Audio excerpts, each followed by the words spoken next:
туралы бірінші бөлім. Ондай жоспар біздің министрлікте жоқ, ақпарат жоқ, қай елге сатады.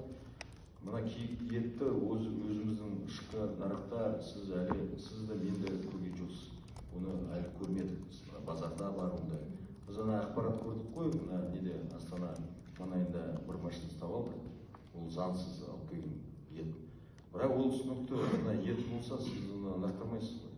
Бізде мысалы қазір біздің күзет бойынша бізге бір ұсыныс түсті ауыл шаруашылық министрліктен. Бізге стандарт керек. Киік еттен консерві жасау, киік еттен субпродукт дейтін, қалай оны пайдалану керек. Соны біз қазір ұйымдастырып жатырмыз. Ондай стандарт болса, онда сертификация, декларация болады, тексеріс болады. Тексеретін болса, онда әр нарық, енді ол сұранысқа байланысты. Мысалы, Қытайдан сұраныс болса, Қытайға жібереміз. Қай елден сұраныс болса, ол ерке. Онда біз оны сауда жағынан ұйымдастырамыз.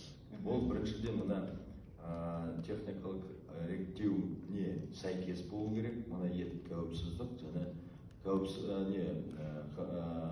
қауіпсіздік жағынан, сапа жағынан біз қараймыз, тексереміз.